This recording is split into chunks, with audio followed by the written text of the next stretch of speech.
So when Krishna appears, there's merrymaking and happy making. That's a Mahotsava.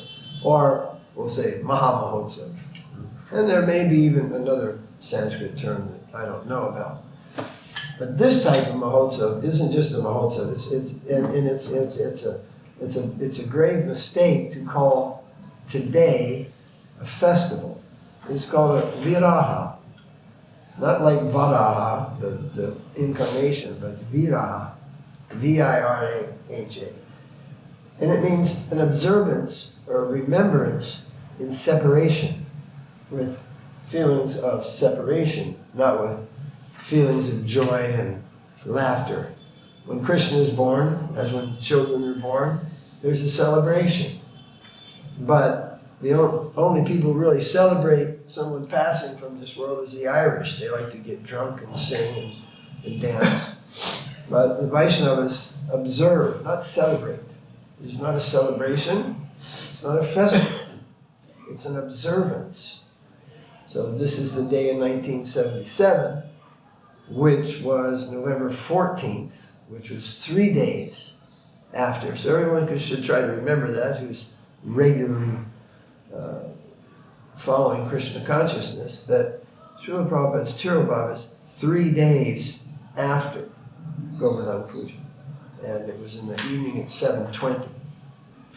So years before, Srila Prabhupada said, I live eternally in my rooms at Radha Damodar. So we say on that day he left up in Ramanreti and he came here to his bhajan-kutir, which is his eternal place of residence. So, but both places are important. But in Gaudiya Vaishnavism, the bhajan-kutir is more important than the samadhi action.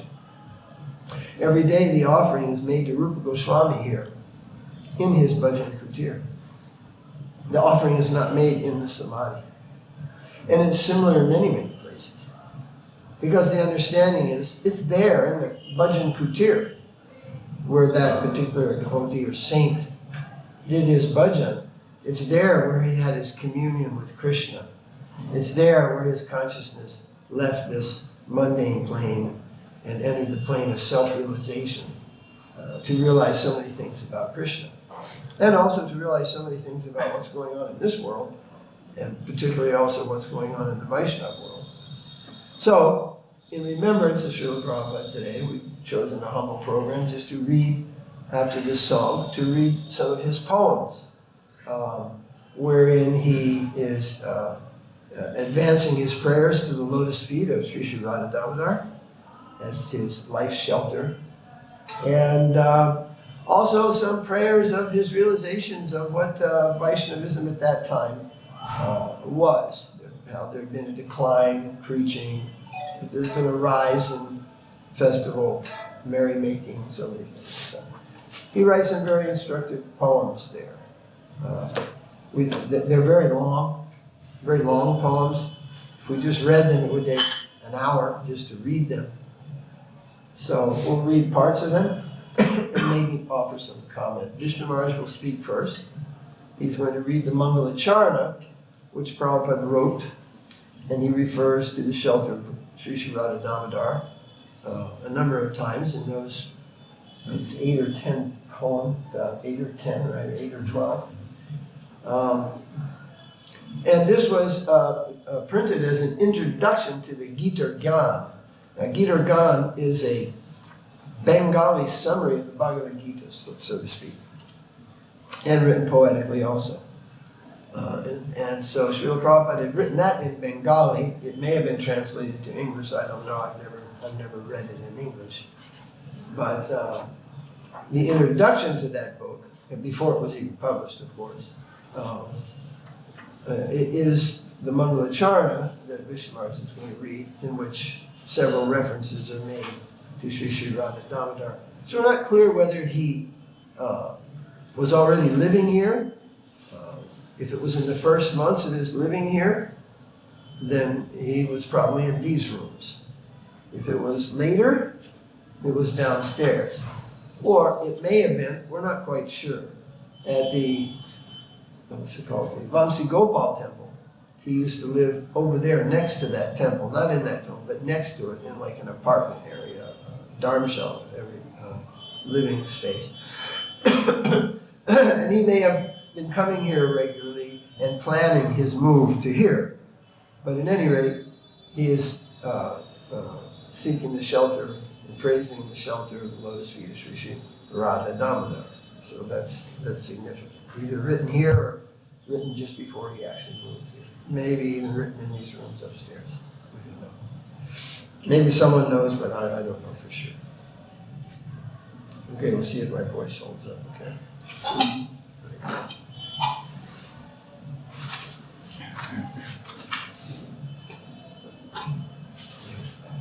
A.C. Bhaktivedanta Swami Maharaja, Srila Prabhupada, Gitara-gana. Go!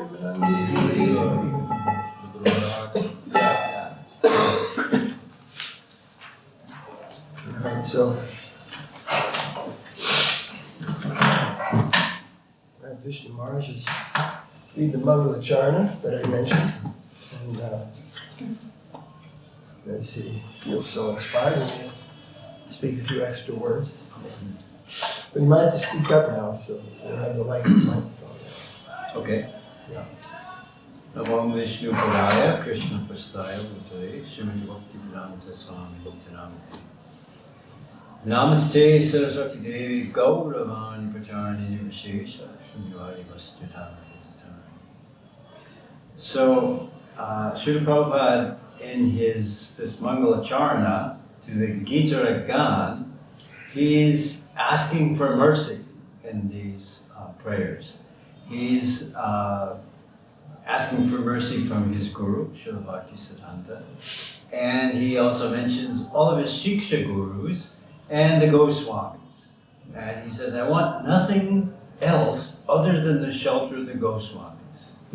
So this is the auspicious way that always we start spiritual endeavors such as this.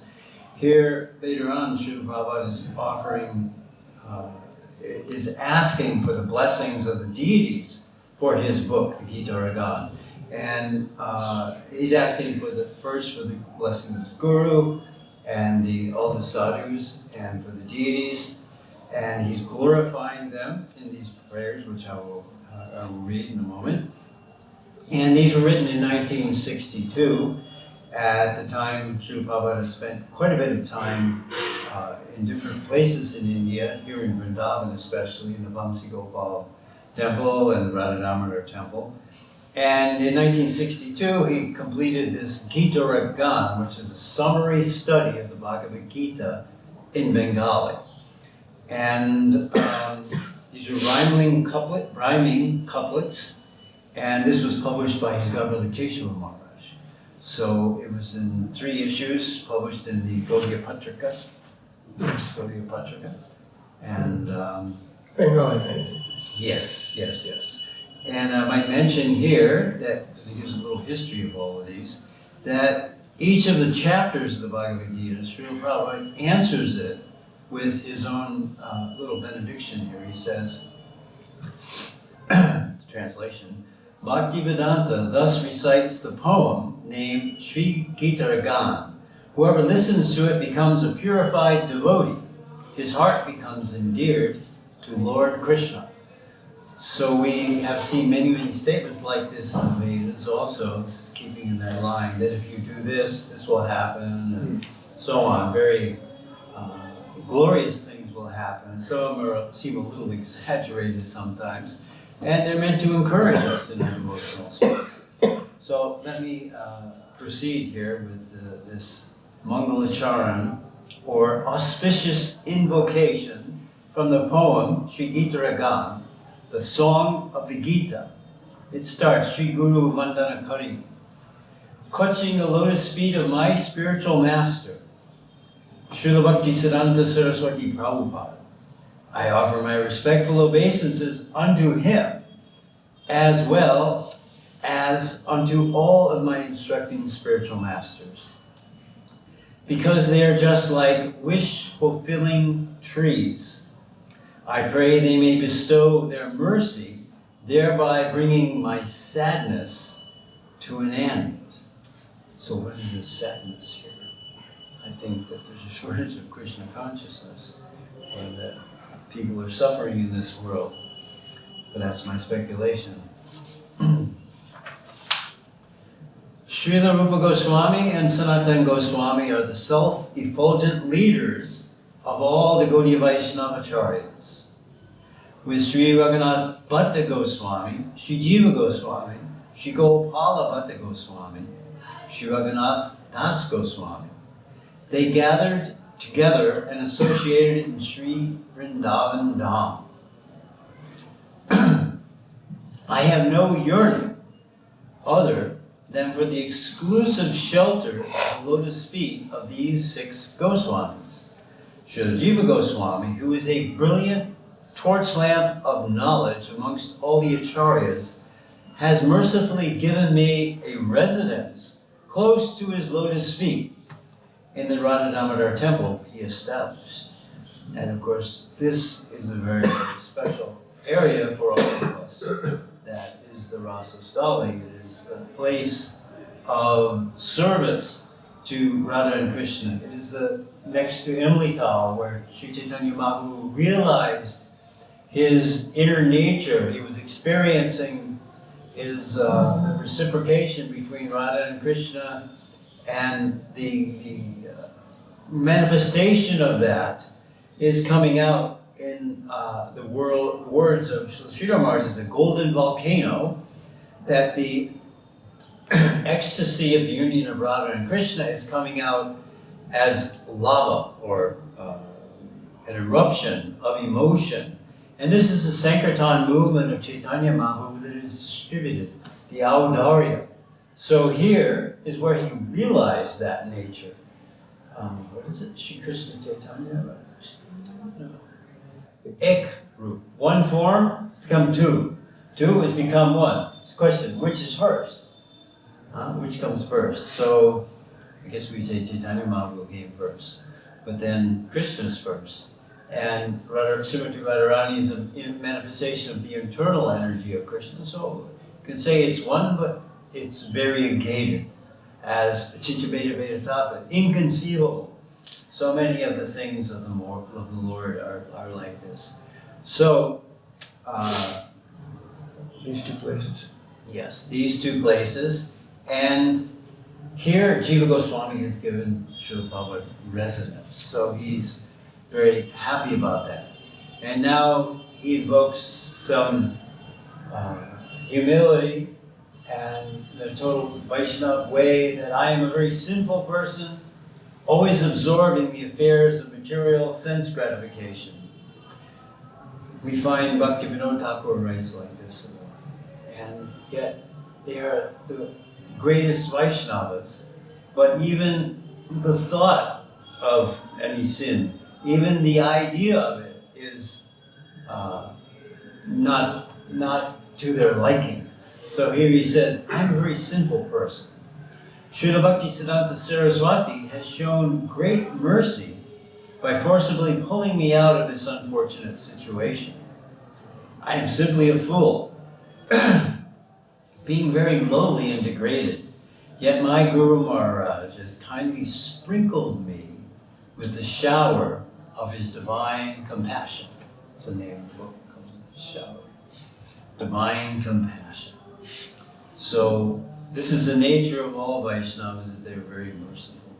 Our whole process depends on mercy. Without mercy, we are nothing. What can we do on our own? This is a descending process, not an ascending process. By our own endeavor, what can we do? We can endeavor. We can become proper recipients for mercy, but whether or not the mercy comes is up to the Lord. And that's just what it means. It's mercy. It comes of its own accord when it wants to come. Just like Bhakti Devi is not easily bestowed, it is said. But yet, when Bhakti Devi wants to appear in our heart, you can't stop her. She just comes, she manifests. If Krishna wants to give us mercy, we cannot stop him. And if he wants to take it away, if he wants to take away his blessings or take away our material possessions, nothing we can do. it's going to be taken away. It is all by His grace. So we are very dependent. And one of the things that we realized about Srila Prabhupada's early writings, particularly at the time of his arrival in America, and he was very aware of how much he depended on the grace of Krishna, on the grace of his Guru Maharaj. And he's saying, if you want me to dance, Krishna, I will dance. I don't know why you brought me here to this impious land of passion and ignorance. And this is in one of those other poems that Srila Prabhupada wrote. And he's saying, I don't know what you're going to do with me here, because these people, they'll never understand the Bhagavatam. Its message is too subtle and too high, and they're too polluted, too overrun by passion and ignorance. How will you ever understand this sublime message? But I'm here. If you want me to dance, if you want me to preach, I will preach. And if you don't want me to, well, I've come anyway because I was asked to come. So he's praying this way. And Srila Maharaj, in his description of Srila Prabhupada's empowerment as a Shaktivesh avatar, he also described how Srila Prabhupada had emptied himself of every desire other than the desire to please his Guru, other than the desire to please his Krishna, which are not different, of course. Sakshat Hari, the Guru, is the medium by which we understand what are Krishna's desires. They come through him. So, Srila Prabhupada is taking the humble position here and praying for mercy. Then, after this, he's saying, O Supreme Lords, deliverer of the fallen, O omniscient Lords, Nityananda Gaur, O Shri Advaita Prabhu, Ocean of Mercy, O Gadadhar, O devotees headed by Srivas, please show mercy to this servant. For I have realized that your mercy is life's essence. So everything is about mercy. That is it. Vrindavan is a charmingly beautiful place. And situated here in a grove known as Sevakunj, is a sacred temple of Radha Damodar, Sri Radha Damodar. I take the lotus feet of these deities as my only shelter, and I petition them to mercifully keep me under their protection. So Srila Prabhupada has asked for the blessings of his Guru, the Vaisnavas, the Goswamis, and here he's asking for the blessings of the deities, saying they're my only shelter. And he's praying to them. Then, crucial point here in this introduction to his book, the Gitara-gana, he says, O Radha Damodar, please accept this book, Sri Gitara-gana, as an offering of flowers unto your lotus feet. Whatever I know and whatever I write, I am depending exclusively on your lordships, and therefore hope it is you dictating these verses. So we are familiar with a few stories in terms of the devotees speaking their internal realizations, which are coming from above and coming through them, and they don't even realize what they're saying. The famous story of Srila Maharaj and Srila Bhaktisiddhanta, he said, write this down, it's very important, mark it. Srila Maharaj couldn't find a pen, he missed it. Then Srila Bhaktisiddhanta said, you're a Gobar Ganesh, because he couldn't catch the message. But he felt very bad. And Srila Bhaktisiddhanta said, oh, this is a very wonderful thing. Even I don't know this thing, it has come through me. And I've heard other devotees express this many times, that I'm speaking and I never heard it. One time when we did we published the first book we published actually, Srila Maharaj, Words from the Guardian of Devotion. At the time we took it to Chaitanya Saraswati Mad and offered it to Govinda Maharaj. And at the time he was looking through it and he found one verse. faith is the halo of Srimati Radharani. And then he looked at Maharaj and he said, Guru Maharaj said this? Like, Srila Maharaj said this because he said, I have been here in the light for practically about half of my life, a lot of my life, and I've never heard him say these things. So many things, and they're drawn down by the power of the time. So Srila Prabhupada is saying, whatever I write, I'm depending on the deities, because without the blessings of the Lord and the Guru and the associates of the Guru, I'm hopeless. I cannot do anything. Maharaj, can I make one comment? Sure. So this was 1962, and he's saying Damodar has given me shelter and rooms here. That means so he's writing it here. And he's already a sannyasi since 59. So he's writing that and mentioning in that prayer that I hope you, Lord Damodar, that these are your words, and that I am just being the transparent via media, because who spoke Bhagavad Gita? Anyway, Krishna. So anyone who's going to comment or speak or paraphrase Gita, it necessitates the blessing of Krishna. So he's hoping that these will be Krishna's words in Gitara-gana, right? Okay? Then in 1977, in those rooms at Krishna Balaram, while Prabhupada's books were being read to him, his own books, he stopped and he said, I have not written these books, Krishna has written these books. So he got his wish fulfilled, and he could see it himself. This is not simply me, but this has been divinely inspired. So in 1962, he prayed to Krishna, I hope that these are your words coming through me. And in 1977, or it might have been 76, I believe it was 77, he confirmed and said, I have not written these books. Krishna has written these books. I mean, what vain person reads their own books? Movie stars don't even usually go to see their own movies. Things like that. You know, what vain person reads his own poetry to himself? Well, Prabhupada would often have his books read to himself. And he confirmed, these are not my words. These are Krishna's words. So we understand that then. Not that he's in some kind of trance, just writing and typing and dictating and doesn't know what he's saying, but it's divinely inspired. And that doesn't happen every day, and it doesn't happen to every person always. But the devotee should always be receptive to divine inspiration.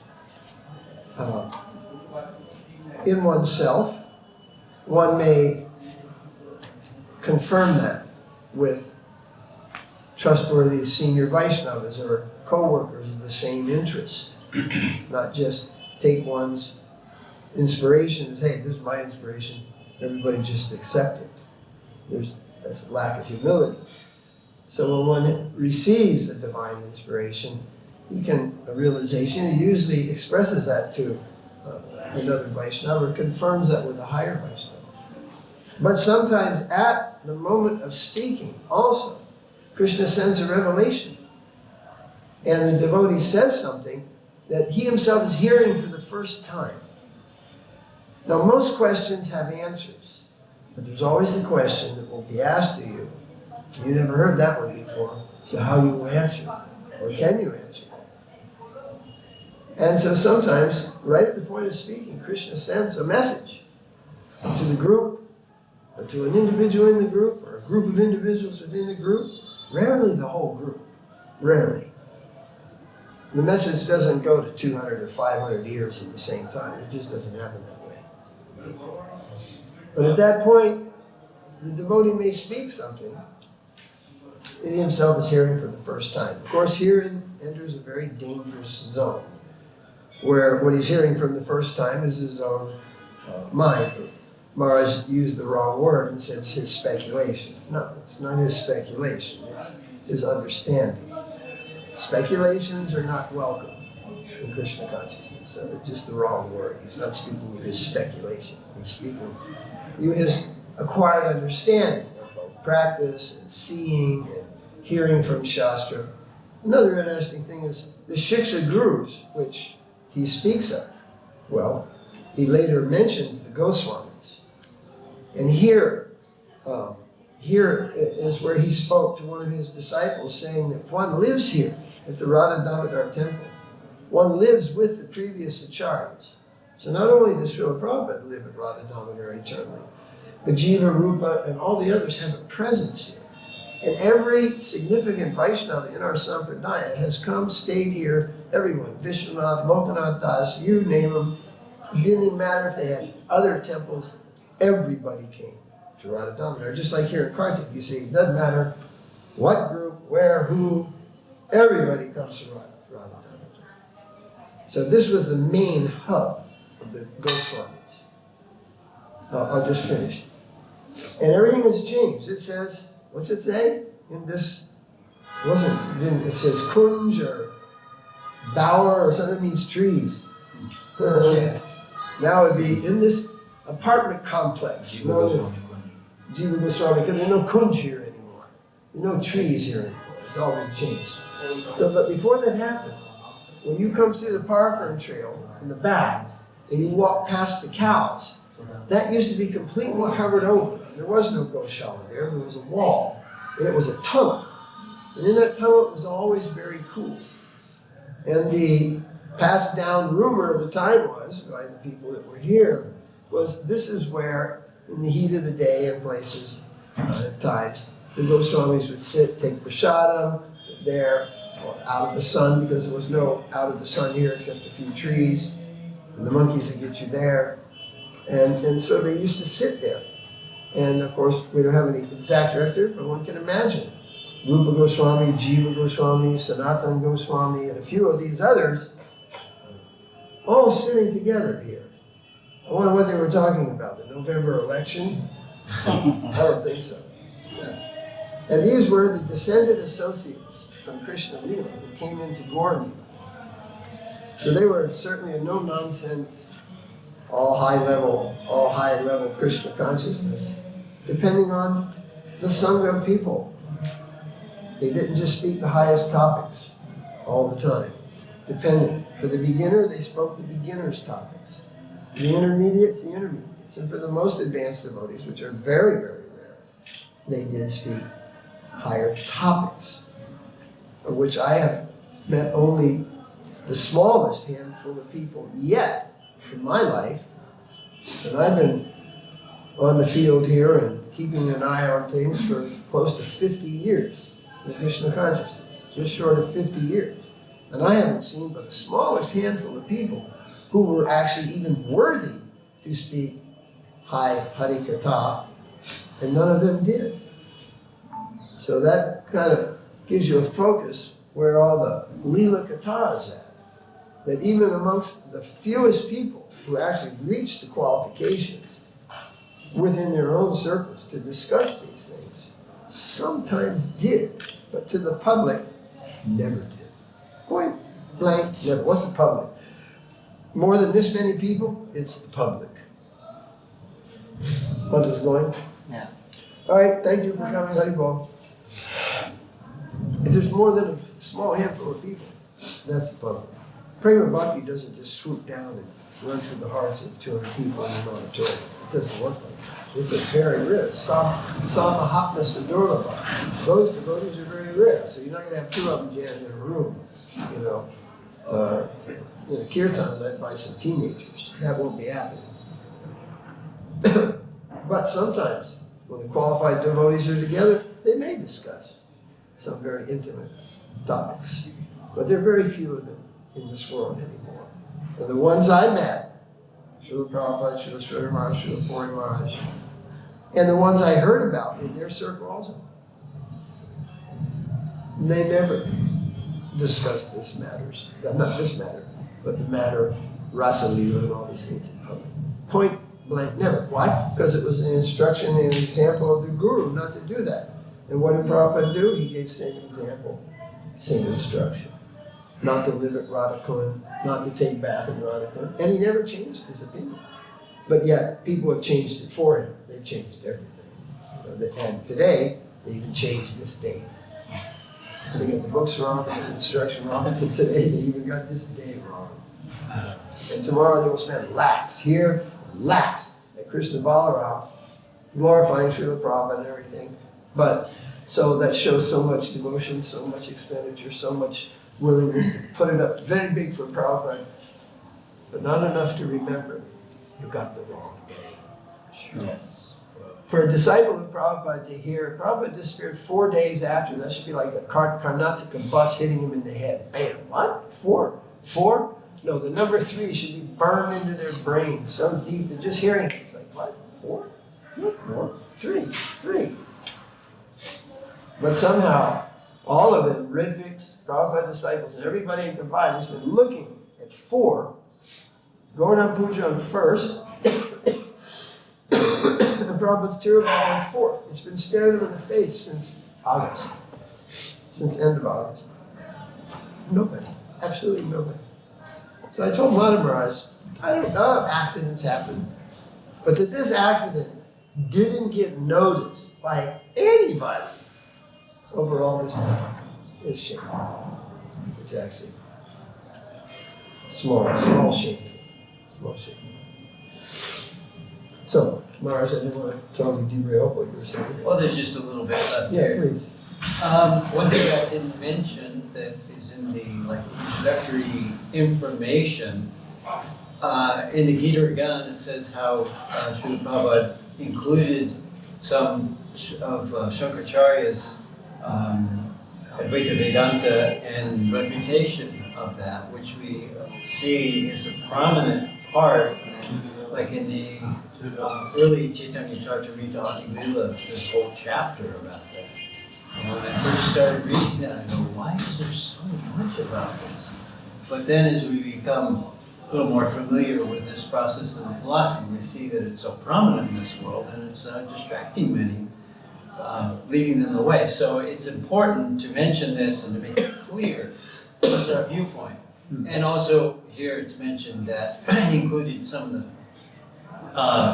quotes and some things from Ramanujacharya and Bhaktivedanta Thakur also, and Madhva.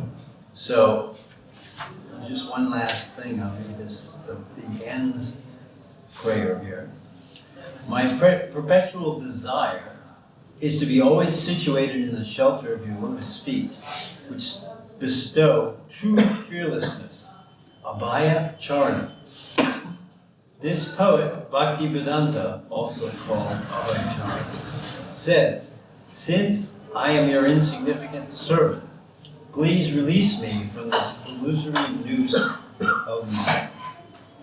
So throughout this, we see the mood of Prabhupada is begging for mercy. And a humble, submissive attitude to his guru, to the higher personalities, and prayer to the deity, blessings for the book. So auspicious invocation means that, the beginning of the book, mangalacarana. So, Srila Prabhupada ki jai. Thank you very much.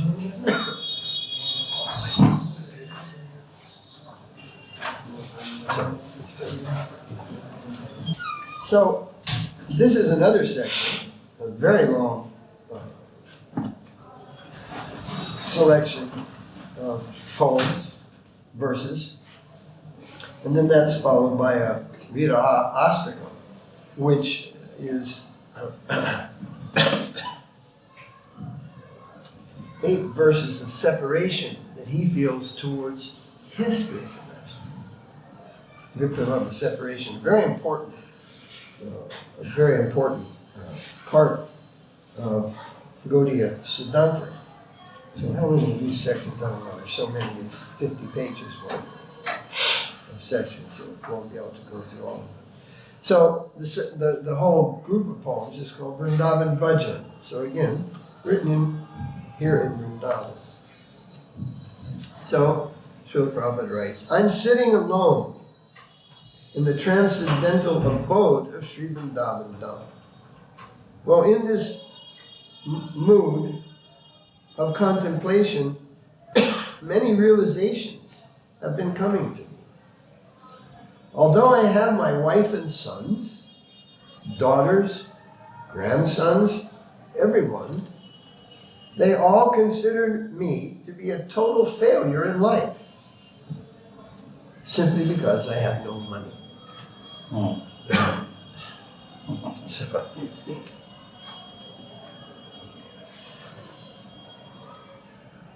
O Shri Krishna, you have shown me the naked form of material nature. By the power of your mercy upon me today, I have become disgusted with it all. So, Prabhupada is definitely feeling some separation from his guru. He's feeling some rejection also. He'd been a family man his whole life. He had a total, I think, 6 children, 5 or 6 children. 3 sons and 2 daughters, yeah. 5, I think, 5 children. And he's feeling also rejected by his family because his sons and daughters were not following in the spiritual path which he was leading his family. And because he had taken sannyas, now he has no money, and they're rooming him out. Have you ever seen sometimes an old man or an old woman on the street? They have nothing. You see them in India a lot. You see them all over the world.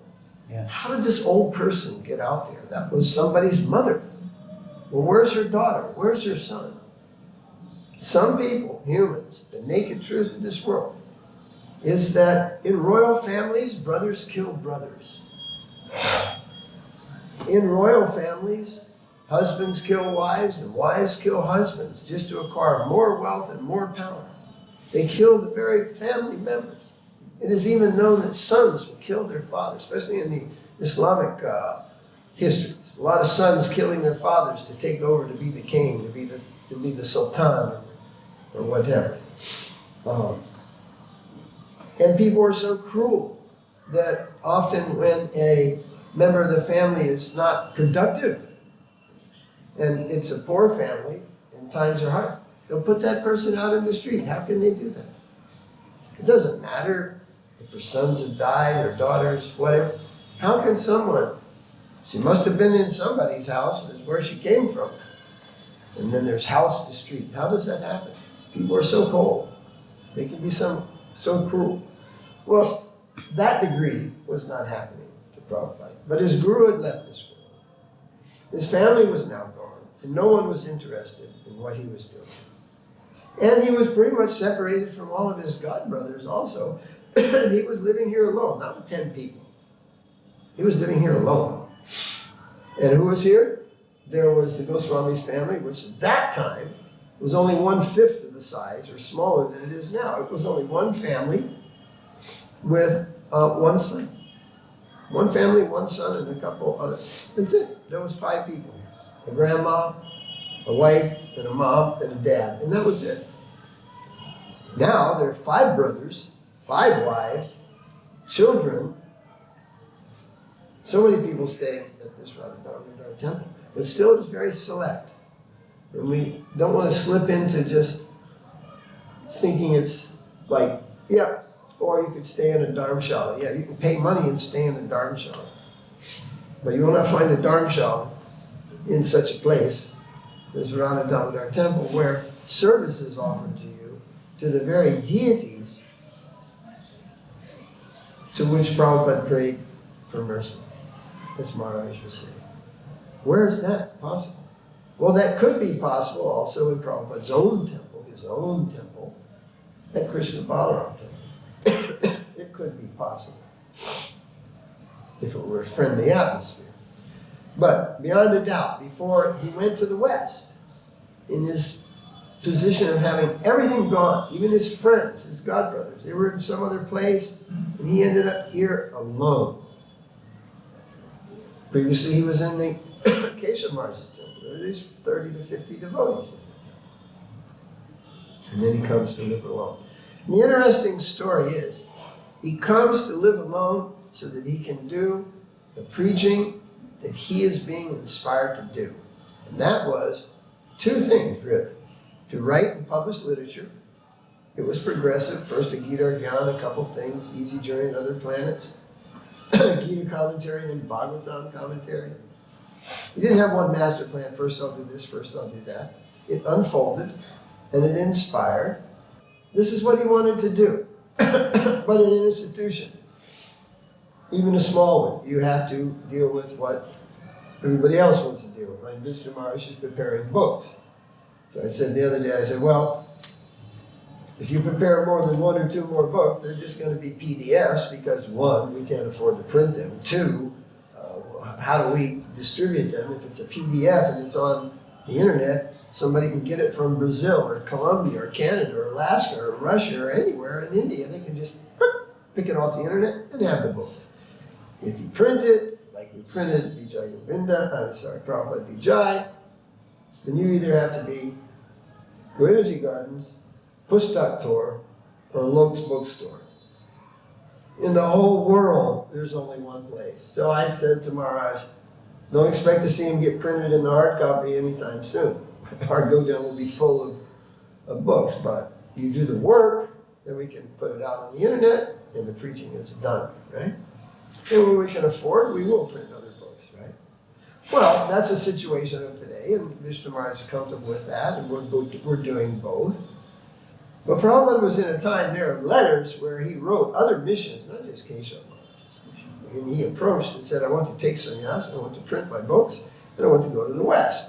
And they wrote back, said, maybe later, maybe later, maybe later, get in the queue. There are others ahead of you, they also can write, they want to write, we have to consider many things. So he didn't go to that ashram and take sannyas and write his books and wait to get them published. And at a point, it became evident that even in Keshav Maharaj, because Keshav Maharaj is a guru of that mutt and all these things, that his writings and his everything is going to come first. But Prabhupada had this huge desire that he must fulfill these words. And the only course to do that was to go on his own. Now our story is not as dramatic, but mildly similar. It wasn't to be able to travel and preach. I traveled and preached all over the world. Not all over the world, but over lots of the world. In weird places in the world, like Africa and stuff like that. I'd written articles, and I didn't have much to contribute at the time, other than a few articles to back the God had me.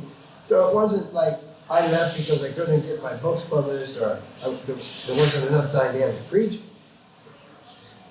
Back when I was in ISKCON, I used to have Pando programs in Gujarat with 10,000 people out in the audience, with 8 microphones in my face. You know, big stages, big chairs, all the hoo-ha for a big festival, a big Pando program, and going for 5, 6, 7 days in a row. That was in Rajkot, Gujarat, another big thing. So it wasn't because of that. These 2 things are very important for Prabhupada. He couldn't express his preaching. And I had been given so many chances. I was roaming the world preaching, doing so many different things. So that reason wasn't there. Prabhupada wanted to publish his books. Well, we didn't have to publish books. We had so many of Prabhupada's books. So then somebody asked, so why did you leave ISKCON? And it was simple.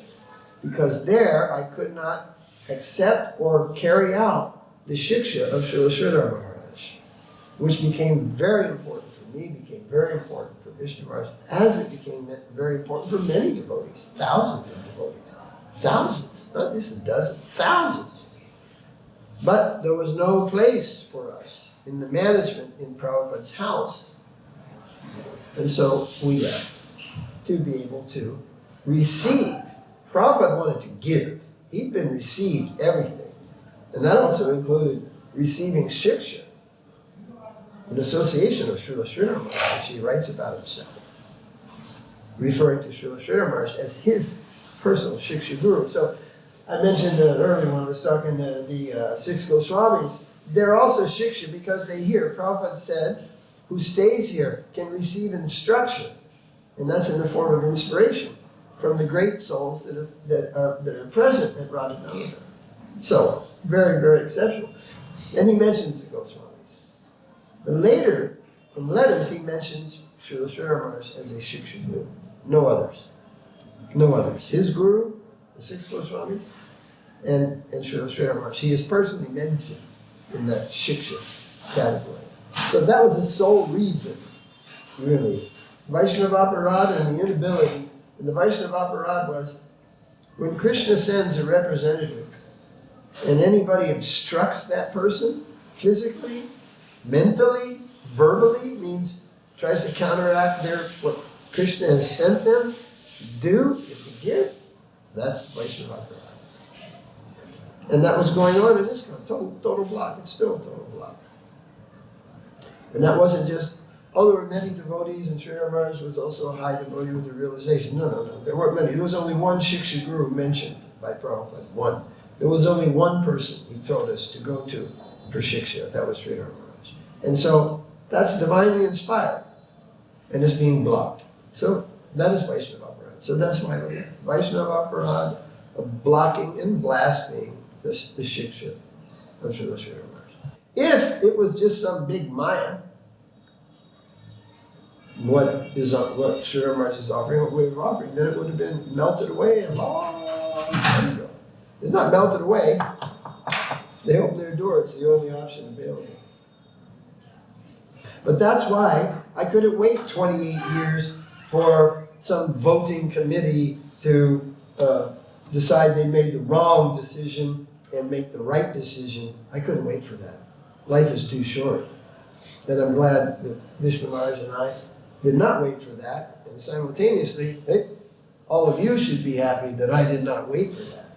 Because those who waited, their disciples got almost nothing. And because of that, people leave ISKCON now by the thousands. Thousands. Must be 5,000 left there in the last, 10 years at least? 5,000, even 5,000 people. If 5 devotees left my mission, there'd only be 2 left. You got 5,000 out the door. Why are they out the door? Well, you'd have to ask them, and mostly the question, or the answer they give is, they're not getting any juice, no fulfillment. They get some basic teaching, what was Prabhupada. They don't get any of the history that makes any sense at all. They don't get any of the understanding who's who and what's what. Absolutely nothing. And they get a lot of wrong philosophy, wrong answers. Can you imagine?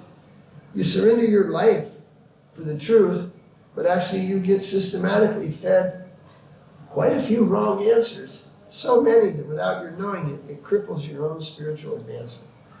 What to speak of communal Vaishnava Aparad that goes on. That's terrible. Very terrible. All right, so Srila Prabhupada is writing that. And how Krishna has now shown him personally, the naked form. So nothing is there. Nothing is there. He feels no support from anywhere. He's totally on his own. In this, on your own, don't go out and just, I'm going to go on my own and go somewhere. But sometimes Krishna puts his devotees, not just his greatest devotees, but even devotees like me and you, in a situation where you're alone. I was alone in Africa. Maharaj is right now alone in Himachal, but let me tell you, there's a big difference from Himachal and Africa. There they eat apples. In Africa, they eat people. Oh yeah. People know Krishna Ram, the river's named the Bias. They got holy places everywhere. You go to Africa, it's like, forget it. You know? It's not the civilized part of the world. But alone isn't necessarily a bad thing if one takes proper advantage of it. It's great for soul searching. It's great for searching the lotus feet of Krishna and being very contemplative. And that's how Prabhupada begins. I'm here alone in contemplative mood. And many understandings have come to me. So then the next thing he says to Krishna is, you have stated in Srimad Bhagavatam, I gradually take away all the wealth of those to whom I show favor. How can I comprehend such mercy of the all-merciful Lord? He said, I've understood from Bhagavatam that you yourself are saying you take away the wealth of those to whom you show favor. So, in Calcutta, many years ago, there was this, many years ago, 30, 40 years ago, there was this experience of the Hare Krishna Temple in Albert Road and making life membership, members of their temple, growing. That many people would become a life member But very few people would chant on beads. And one member, prominent member of the community, means in the more affluent elite community of Calcutta, said, no, you see, Swami, nobody wants to chant. We know chanting will make you dear to Krishna. Correct? Yes, sir. But Krishna says, when you are dear to me, I may take away all your wealth, all your offspring. So we're in our Maya now, so we'll do some seva, give some money, but they didn't want to chant the holy name. This misunderstanding. So this does not happen. Simply chant Hare Krishna and all your wealth goes out the window. I know Krorapatis here in India who chant every day 16, 25 rounds of japa. My godbrothers, big businessman, Ambarish Ford, Prabhupada's disciple. His name is Ambarish. His other name is Alfred Ford, named after his grandfather who invented the modern motor car production. He's multi-millionaire. Krishna didn't take away his wealth. He's using his wealth to serve his guru, to serve Krishna. But there are those situations where the Lord takes things away in order to clear the path for a chosen devotee. Many are called. We are all called to come and chant the holy name of Krishna. But only a few people are chosen. There's an expression. Many are called, but few are chosen. Many come to sign and join the military, join the army, join your Indian army. So they come, but only a few become black cats, or become snipers, or become spies. Many are called, few are chosen for special work. And what is that? Who are specially chosen for special work? Well, one, they may have special qualifications. And Vishnu Maharaj said, here, for this work, it wasn't like, okay, Prabhupada studied the books. Okay, Prabhupada tuned up his Sanskrit. Okay, he practiced 10, 15 bhajans by memory. He didn't need a book. No, that wasn't the preparation necessary. For the mission that he'd been chosen for, what he had to do is make himself completely empty in the sense of being dependent on anything or anyone except Krishna. And then that means his guru, who represents Srimati Radharani, Krishna directly. But that's the qualification. Just like people say, come to Vrindavan. But how to come to Vrindavan? In the mood of the 6 Goswamis. People think, serve Krishna in the mood of the gopis. And then they dress in a sari, wear a nose ring, and squeaky their voice, and dance like ladies in a kirtan. They think that's what it means to be in the gopis' mood. That's not the gopis' mood. What do they call that? That's a gujari, a jajari, what do they call it? Hijra. That's a hijra. Hijra mood. No. What are the gopis' their mood? Full sacrifice, full surrender, full faith. That's what it means to follow the mood of the gopis. To develop a mood of sacrifice, surrender, and extreme willingness to serve Krishna. Even if the service is pleasing to him, but painful to you, what will you do? Well, the gopis, they will accept the pain, and they will continue to serve Krishna. Even if they are told, if you do this service to Krishna, you'll burn in hell forever. But Krishna wants this service, but if you do it, you'll burn in hell forever. They'll do it. What is that? Krishna once said in Dwarka, I had a headache, nothing took away the headache, and he said, only the foot dust of my devotees in Vrindavan, that will clear my head. And my devotees. He didn't say in Vrindavan, he said my devotees. So they went to even, I think, Narada Muni, great devotee, Narada. They went round. Oh no, I can't put my foot dust on Krishna's head. Then they reported back to Krishna, no, your devotees, they cannot do this. They're your devotees, their foot dust on your head. He said, you go to Vrindavan, you ask there. There was practically a fight. Whose foot dust will be given? As soon as they heard, immediately, take mine, take mine. The gopis were getting dust off their feet. Take mine, take mine. And it might have been Uddhava, who was the messenger. He said, but Shastra says, and everyone knows, to put the devotee's dust on the head of his own Lord is a great offense. No, we don't care what happens to us. So long Krishna's headache is cured, let us burn in hell. That's the mood of the gopis. Not this dancing and pretending you're a woman. And not, it says, yes, the gopis were always talking about Krishna. So in some of these ashrams, nobody wants to talk about the state of the world or standards of devotion and qualifications. No, don't talk that. Just tell me about Gita Govinda Samgita love Krishna. Well, that's fine. That's still not the mood of the gopis. The mood is what's inside. And the mood is complete sacrifice. Full surrender. Full faith. That's the mood of the gopis. And how to do that? That's the sadhana bhakti of Gaudiya Math. That's the sadhana bhakti of Prabhupada. That's the sadhana bhakti of Bhakti Rasamrita Sindhu. Step by step towards the goal, not jumping over any steps. You know, in the university, the big tall guys go whoop, whoop, 4 steps at a time and run up to the next floor and run to class, you know, or down, whoop, whoop, you know. No, and the ladies come along, tuk, tuk, tuk, tuk. That's how it has to be done.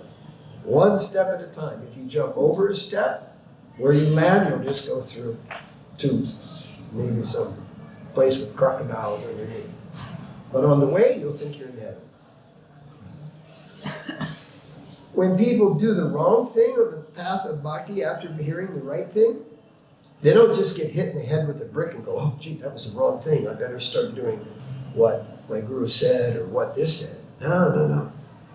You're very lucky if you make a deviation and it backfires right on in your head right away, then you can turn back and correct yourself.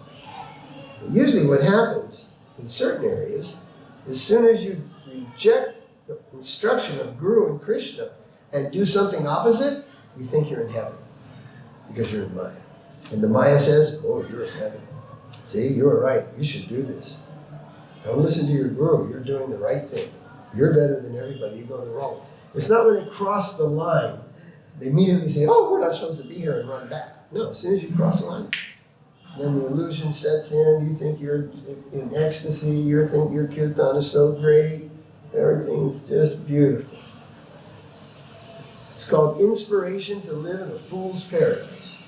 So God then Maya gives them the inspiration to continue in the wrong path. So once you take the instruction of Shastra and Guru and Sadhu, very serious. And so much misrepresentation. The higher devotees don't do Radhe Radhe Kirtan. Simply they don't. But there's some references in the prayers of the 6 Goswamis by Narottam Das. They're roaming through the Braj. Oh Radhe, they're chanting, they're singing the name of Radharani and wandering through the Braj. Yeah, in a complete trance. They also forgot to eat, they also forgot to sleep. Yeah, they also sometimes chanted the name of Radharani. Everybody else is pedaling rickshaw. You got a crowd ahead, Radhe, Radhe. Now Radhe has become a it's a form of get out of my way or I'll run over you. You know, the rickshaw was Radhe, Radhe. You know, that get out of the way is what that means. You see. So yes, something self-realized, absorbed devotees of that class, what they sometimes did has become everybody's hello, goodbye, and get out of my way. So here, somebody says Radhe, Radhe, then we say Govinda, Govinda, Jai Damodar, Radhe, Govinda. Don't just come back and say Radhe, Radhe. That is something that's created from the lower sector. The shouting Radhe, Radhe, and how much Hare Krishna? None. Many of them, none. Yeah. Rupee, rupee, rupee is what a lot of people in this town chant. Rupee, rupee, rupee, you know. And a lot of the fashions and styles that end up on devotees are not created by devotees at all. They're created by shopkeepers. Bead bags with Krishna's picture on them. We don't use those things in our mother ashram in South India. Here they're selling in the store, but that's their choice. But in Srila Maharaj's Mat, in Prabhupada's temple, in the time, we didn't sell t-shirts with Krishna. Why?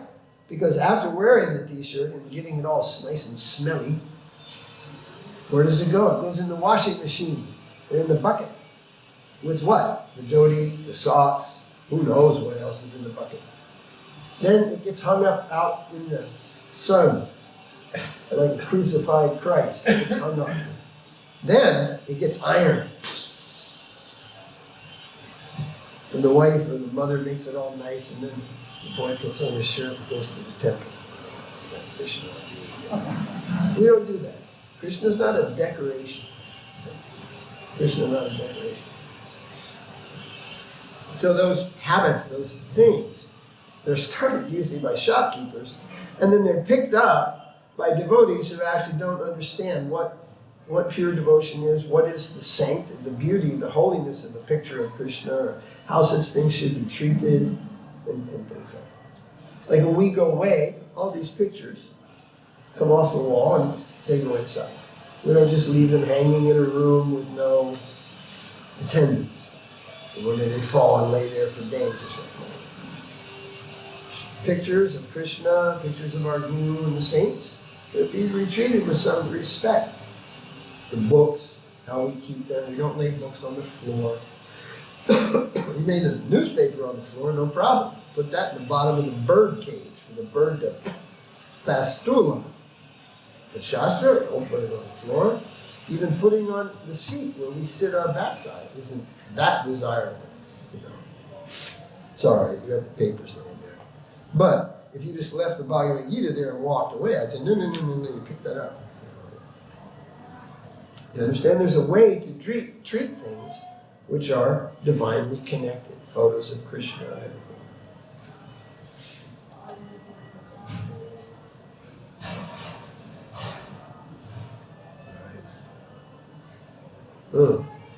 Then he says, seeing that I am penniless, everyone has now abandoned me, my own family, my other relatives, and even my so-called friends. I'm feeling very alone. This situation is indeed miserable, but it simply amuses me. I sit alone and laugh. In this mundane world, who are my loved ones? Bhagavatam itself says, in the end, the whole world is just a list of names. Who was Gandhi today was somebody else tomorrow. And he wasn't called Mahatma Gandhi. According to his Sukriti, according to his karma, he went to another life.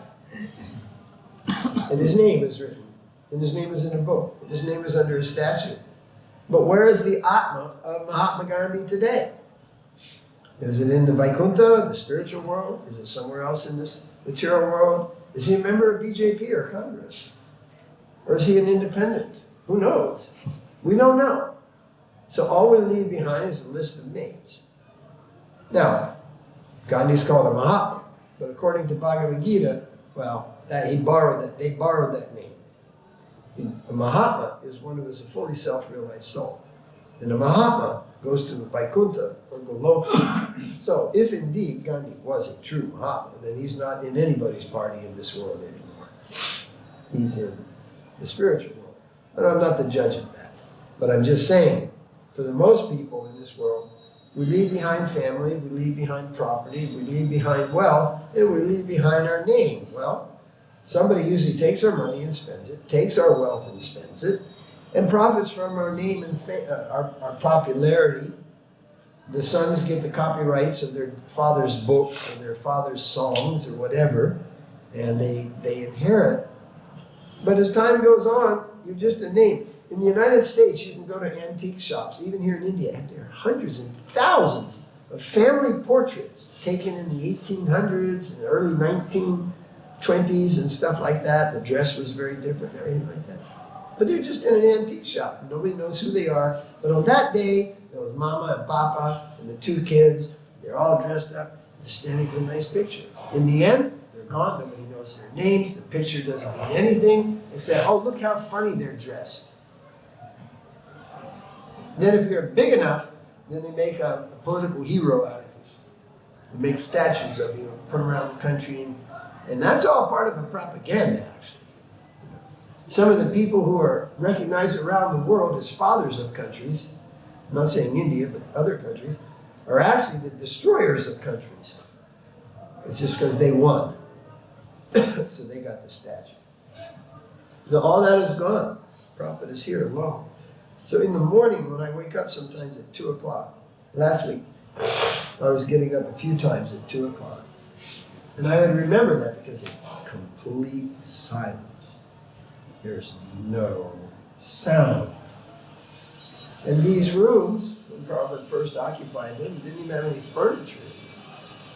Just boxes and things on the floor, and maybe a bed or something, but nothing furnished, any chairs, nothing, and alone. So at that time in the morning, when I would be chanting, I would remember, oh, this is the atmosphere. It's completely quiet. He's up early in the morning. He's completely alone. And that's a very nice time to hear the chanting of the holy name. And it's a very nice time for contemplation. Contemplation means thinking. And any thinking on spiritual subjects, or spiritual people, or spiritual philosophy, any thinking, that is the devotional form of meditation, or one of the forms of meditation. Even thinking about your service is meditation. Now, other schools of meditation say you have to meditate on nothing. That's virtually impossible. Meditate on a flame, meditate on the tip of your nose, meditate on the moon, meditate on the mountains, meditate on the sound of the river. Those are all non-devotional meditations which lead to a certain stage of better consciousness. But they do not lead to Krishna consciousness.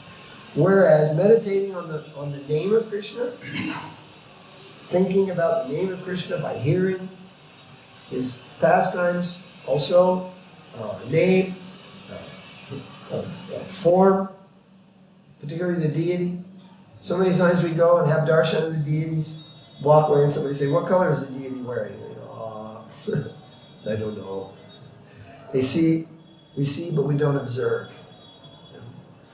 So to be more observant and to think of Krishna, wow, Krishna was wearing that green dress that looks like the lotus, very, very nice.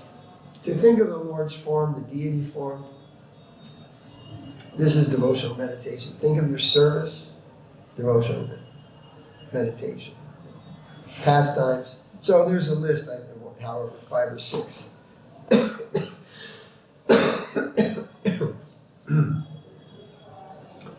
This thinking process is in itself, when it's devotional, is meditation, dhyana. You follow what I'm saying? But the other forms are different. They're trying to block out everything and make the mind focus on nothing.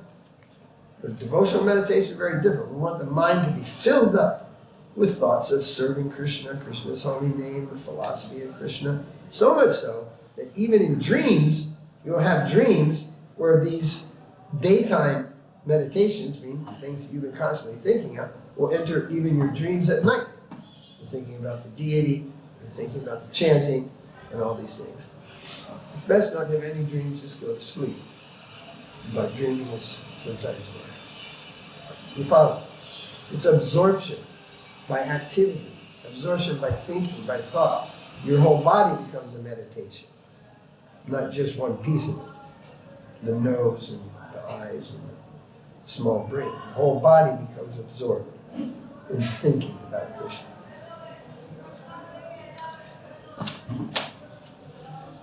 Where have my affectionate father and mother gone now? And where are all my elders and other relatives who were my own kinfolk? Who will give me news of them now? I ask you, tell me who. All that is left is a so-called list of names. So actually he's referring to a portion of the Bhagavatam that explains just the bare truth of life as it is. And he's experiencing it for himself. So that's all we'll read. That was up to section 3. Like I said, there's 18 sections in Vrindavan Bhajan. So I've asked Giri Maharaj and Sanatan to translate these into English. The choice of some of the English words for the Bengali could have been a little more representative, because we're reading this in English. So we're going to do that ourselves and publish it in a small book for distribution here at our own translation. Srila Prabhupada ki jai, Sri Radha Damodar ji Mandir ki jai, Vaishnava ki jai, Jai Paramanandi.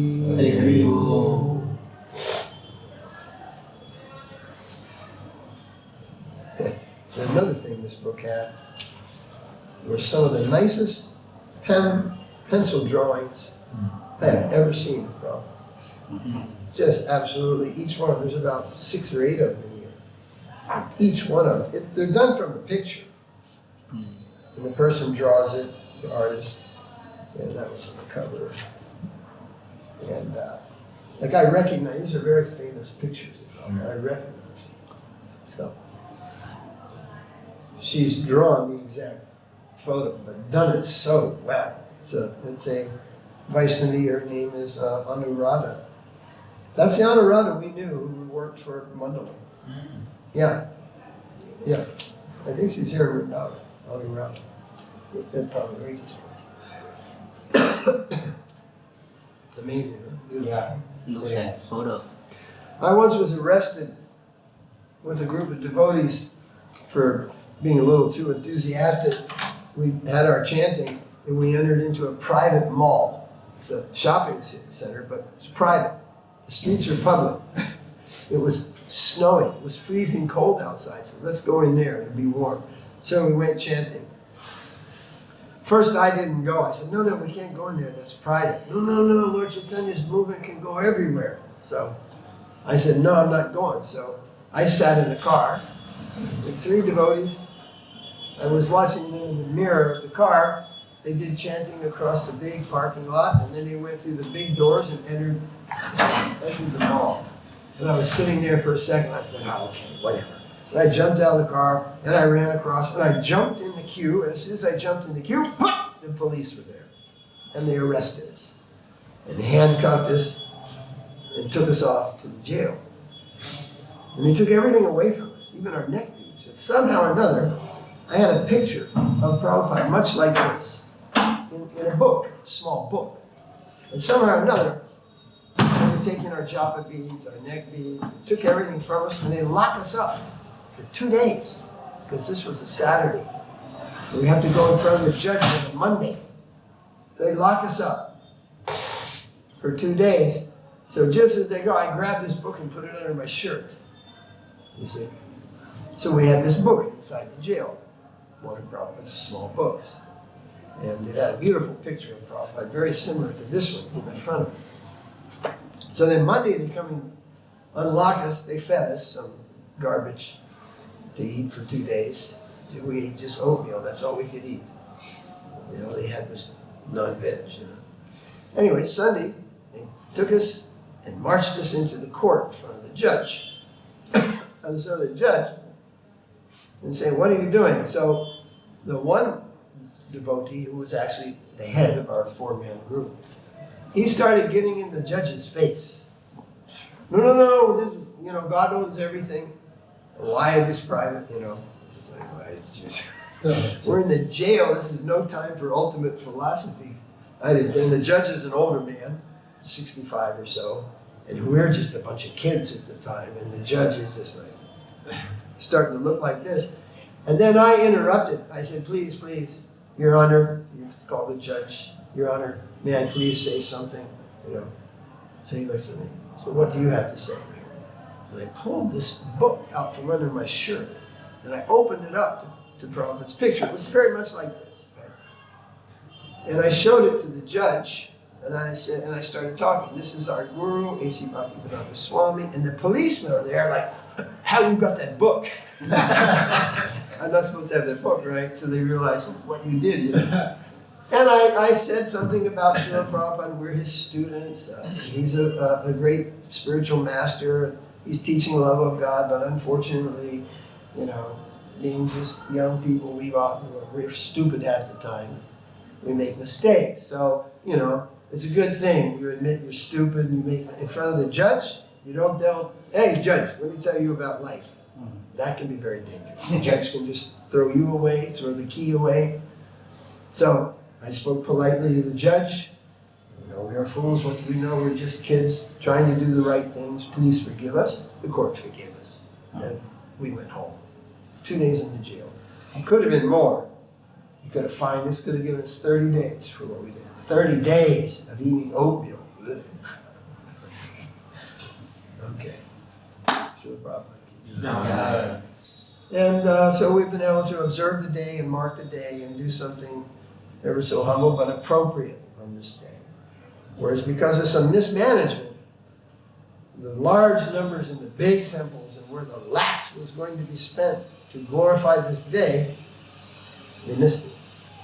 And it's all going to be done tomorrow. That's okay. Especially for common people, that's okay.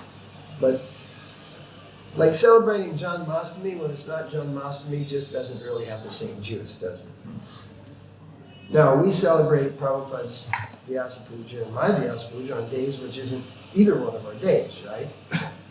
But that's not in the place where Prabhupada was born. If our temple was the place where he was born, that temple, then we would do it on that day in that place because of the combination of things. Understand?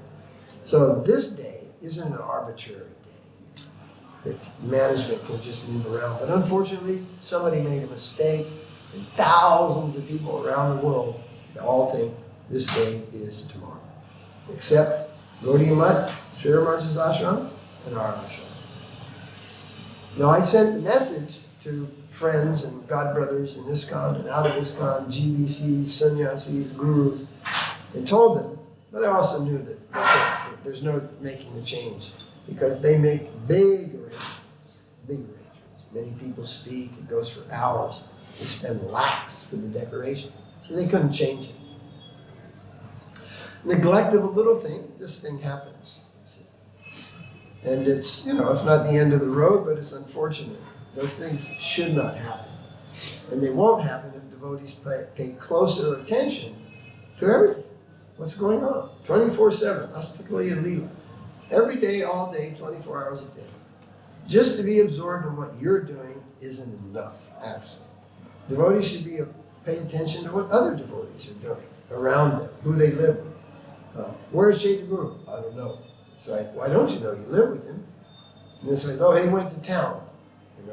For such a small group, everybody should know what everybody else is doing, basically, to some extent. Not like, I don't know. Or worse yet was, not my service, I don't know.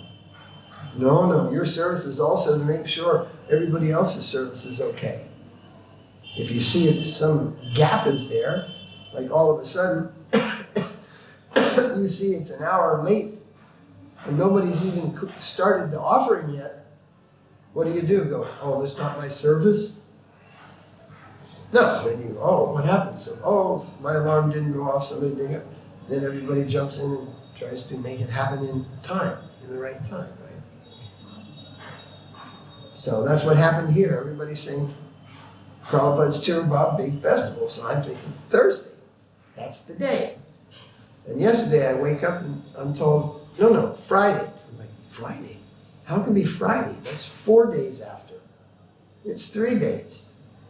And because I'd been sick, and I'd slept late, my head was a little foggy, and then I was confused. What day is it, 4 or 5? So we did all this research for 45 minutes to make sure that we weren't losing our minds and going crazy. It's been 3 days for 38 years. It will remain 3 days for 38,000 years. It's 3 days after Govardhan Puja. But nobody pays attention. Paying attention. It's come up a lot in our talks. We've read Bhaktivedanta saying paying attention is a very important part of Krishna consciousness. And that means everything, not just when you're chanting, what you're doing, how you're doing, if I do this, what's going to be the result of it. Thinking, paying attention, they're all connected, not just doing. Once there was this one devotee, and there was a lot of maya with that devotee, and Prabhupada was unhappy with the arrangements, actually, at Kumbh Mela. Ultimately, there wasn't any electricity. He couldn't run his dictaphone. That means his translation had stopped, and he was ready to leave Kumbh Mela after, I think, 5 days. I think it was only 3 to 5 days he was there. I had arranged where he sleeps, warm, heater, desk, chair, vyasa, bathroom, lotus, buckets, hot water, everything. And that was fine. I asked Prabhupada, is everything fine? Yes, everything's fine. But the electricity was somebody else's thing, and they couldn't get the electricity consistent. And so when Prabhupada was leaving, he was obviously disappointed because he wanted to stay longer. That's when he left, went to Calcutta, Bhubaneswar. And that particular devotee said, "Oh, Prabhupada, I worked so hard to make everything ready." He said, "Yes, you work so hard, just like a buffalo. Buffalo also working hard."